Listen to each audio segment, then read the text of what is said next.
as you see in the thumbnail, the build is a classic, one that I quite like, and have liked for a long time, with some dips, because Blade Rune King at some point along the way became kind of crap, and then it kind of started becoming good again with the durability update. On Thresh specifically, on other champs it's much better, or has been much better. For a few reasons, Thresh is ranged, he's naturally squishy, especially pre-durability update and before the soul updates. So he's kind of crazy. Kind of crazy with it now. It's really, like, he does scale infinitely with his flat damage with the souls, and it can go really, like, there's another replay I'll show you, another game where the soul damage really does go to insane levels. But that damage can only do so much on a champion that you probably aren't building Void Staff on. And the Blade Rune King with the percentage damage is probably the only real way to combat the kind of bruisery tank meta post-durability update. Because without that, you're building weird items like Black Cleaver, which is statted nicely, but inefficient as far as penetration goes. Or Void Staff, which has AP, which is its own kind of worms. The only other option is Divine Sundra as the only hybrid penetration still in the game, and it's a Sheen item, which typically don't go too well with Thresh. But it could actually be some kind of weird late game mythic tech that I might look into at some point soon. Probably give it a go. Anyway, we walked into the bush, attacked Sion, and then walked back out earlier because, maybe he's just, on his phone. Now, the great thing about the Sion matchup, and I think I did actually actively pick Thresh into Sion because I could have picked anyone, is that first we can miss lots of minions, and that makes Sion very confident. Joking. When Sion does his Q, you can always interrupt it with your E. Very easily, pretty much instantly. You can interrupt it with Q, but that's got a cast time, and that means he can stop it. In most cases, you just want to not be in the queue at all, but if, for example, you don't want him pushing a wave, or you don't want him doing stuff, you can do that with E. He does get a reduced cooldown to get out of the way of the next queue within about the next 2 seconds. Trundles are going to walk up now. So it's nice that he tried to go for a cheeky Q on me because he thought I'm trying to get this cannon. But that leads me to get both an E and a Q on him. See how he gets his Q quite rapidly after that? We've got lethal tempo going. It's fully stacked.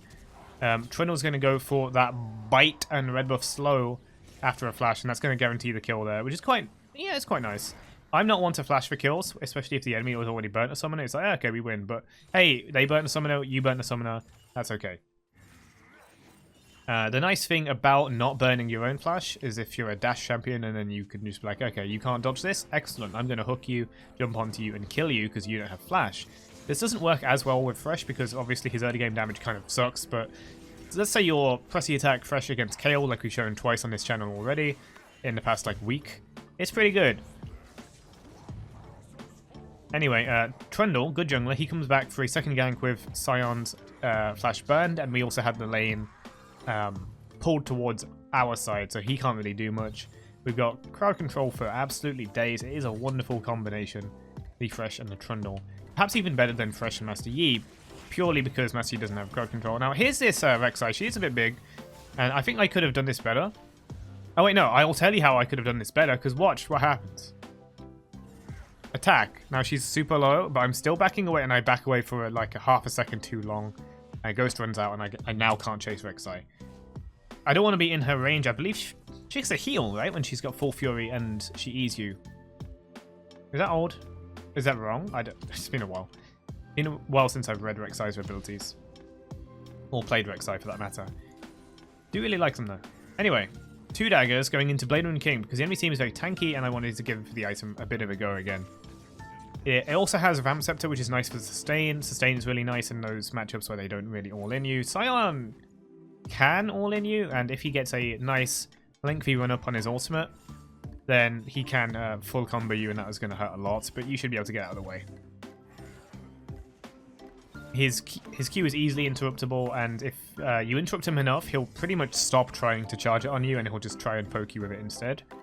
Of course, just in case he does, try to interrupt it anyway. Maybe you can interrupt it by flailing away from you, which gives him a chance to release the Q and do some damage, but at least then you won't take any follow-up hits in case he has Electrocute or something like that. I mean, no one takes Electrocute on Sion though, except me. But maybe they do, I don't know. I think this guy builds lethality and he's got Phase Rush. People really like phase rush on Sion as well because of that. You know, efficient use of passive, which I don't think is the best tactic. Going to defend my control ward for a bit here as the wave, you know, freezes towards me. That's really nice. We got 4 minions in addition, but it's not enough. Not in addition, sorry. We were pretty much even on the minions before the second wave kicked in, so that was kind of bad. Take this tunnel for 5 gold.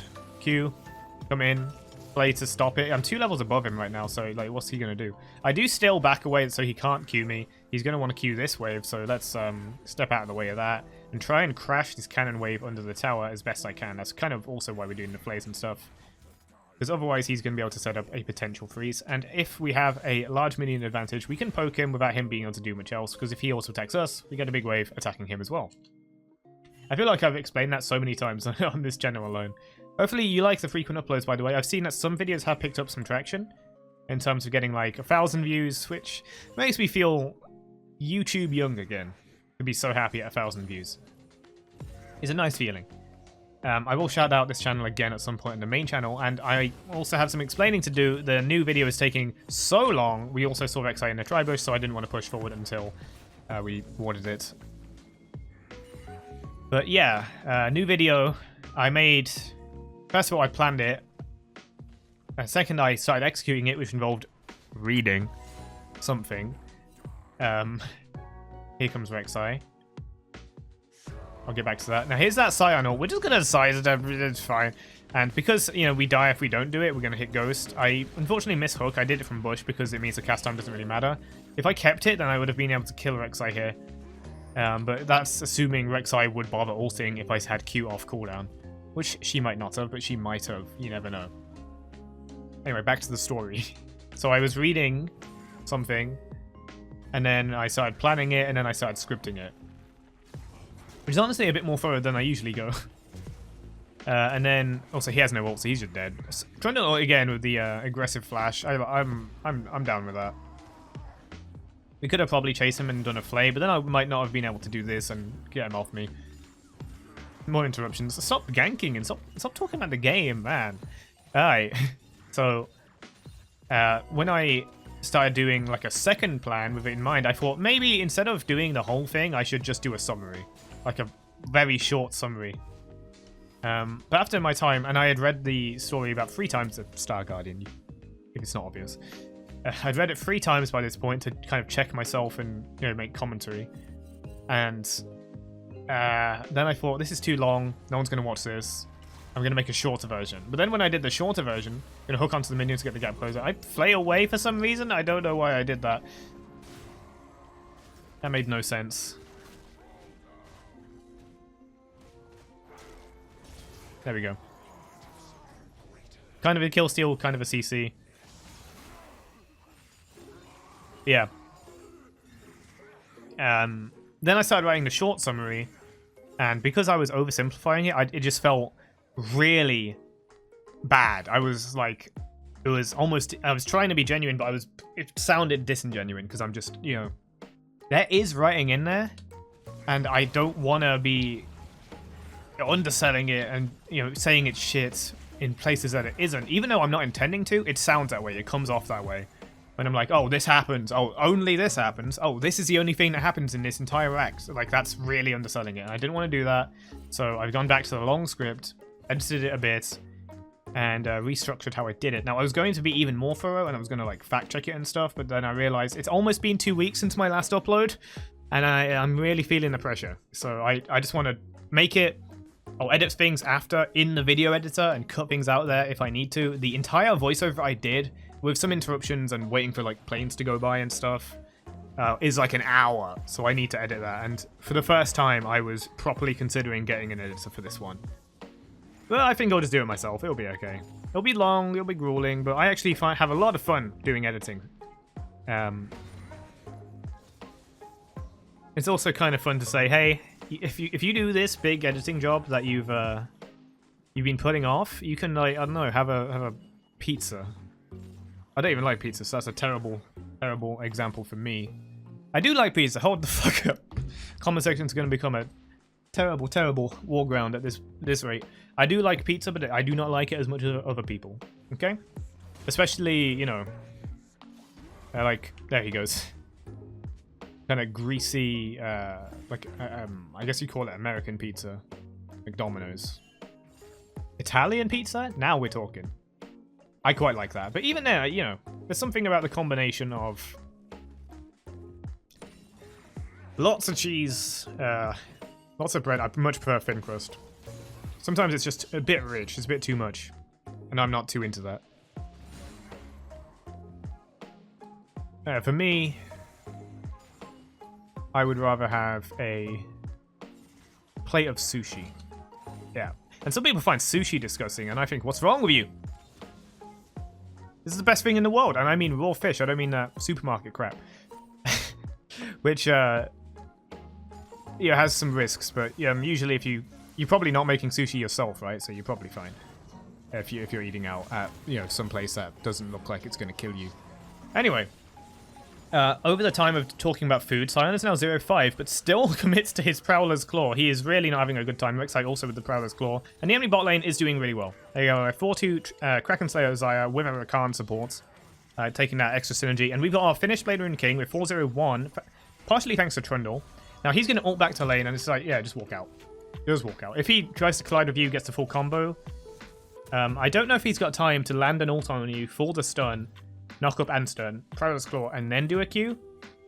But without tenacity, if you land a, you know, decent walk up, decent run up, sorry, Sion ultimate, you can pretty much guarantee a full Q.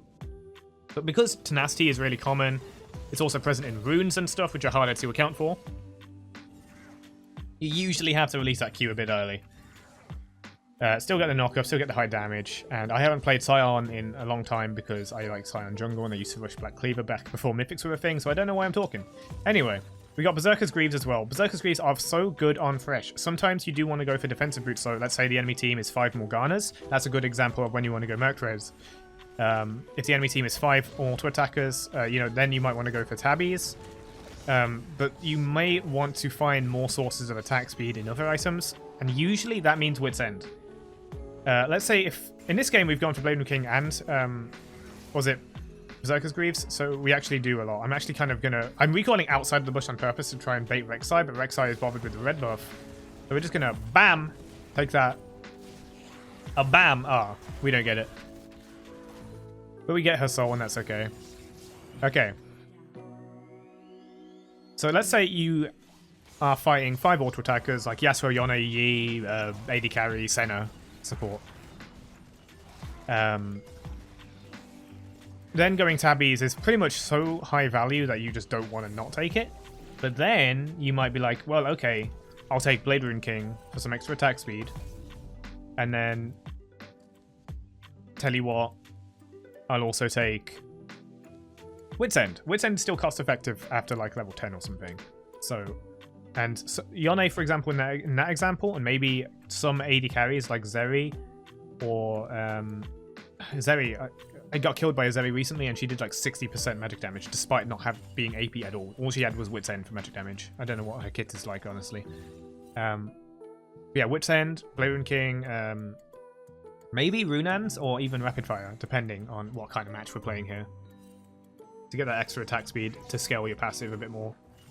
Just Living Long is good too, so obviously you want to go for like Frozen Heart, Thorn Mail to survive.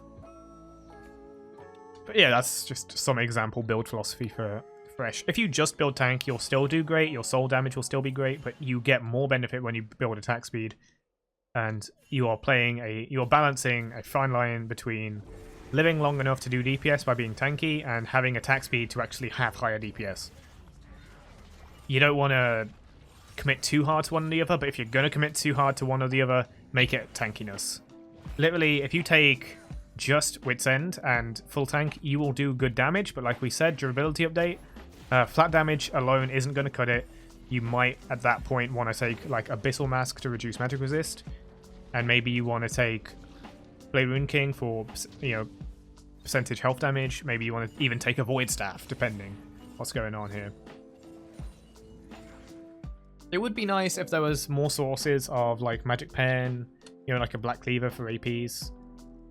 Like old Wit's End, which used to shred some magic resist. That would have been really nice.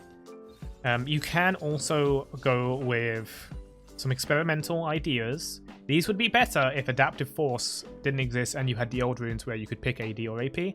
But for example, going Proto Belt or Rocket Belt as your Mythic with like Wit's End and AD kind of hybrid builds, that would be really good. Because then you've got the Magic Pen from your Mythic passive, so even your Wit's End and your Blade Rune King are giving you Magic Pen. But it feels weird having the Blade Rune King or crit with a Proto Belt. That's really weird. But still technically more effective because you are always doing 60% or higher magic damage. Little late on the flay there. But she only has 1 dash left, so what can Ari do with just 1 dash? There's no way she's gonna kill any of us here. Zaya pinging that I've got a 700 gold bounty. Why, yes I do, Zaya. You should fear me. AD carries fear Thresh. Sometimes they have to fight him to understand that. But like, when he's got so much armor and so much like on-hit damage, flat damage is still going to be effective against AD carries because particularly their magic resist per level as range champions basically doesn't exist. So you having that soul on-hit damage at a pretty high level, plus any AD you've got, is going to out DPS them because you're also using the same stat, the souls, to reduce their damage. And it's really good. They need to have a Lord Dominix to fight you. And even then, they might not win. And then they need team, and when you start talking about team, now we're gambling. Looking at the enemy team here, Trundle catches the Ari. I think I was going for the Zaya there. She just kind of dies. We know that Zaya doesn't have much, so we're just going to walk up and flay, sidestep that ultimate, pop her down, and this gets Samira back into the game with a couple of kills. As long as she can get her items going, like finish off that collector. She's got her shield though, that's mainly what she needs, I think. I don't play Samira. But that collector's going to help. Apparently Rek'Sai trolled. I don't know how Rek'Sai trolled. Like sometimes junglers just want to farm, man. She's got low farm because Trundle kicked her ass. But, you know, people just throw around shit like that. Why do that, man? Why throw your teammate under the bus?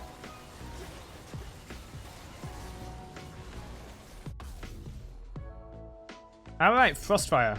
And Runan's Hurricane. This is the classic build. Blade Rune King, Runan's Hurricane. This was my Season 6 build. 6? 5? The one before Essence Reaver came out. Because then I started using Rapid Firecannon and Essence Reaver. I think both of those were new items in that particular season. But before then, it was Blade Rune King, Runan's Hurricane. Applying the Thresh on hit, which was weaker than it is now, and the Blade Rune King on hit, which was stronger than it is now? Oh, no. The same, I think. Here we go. Ghost in.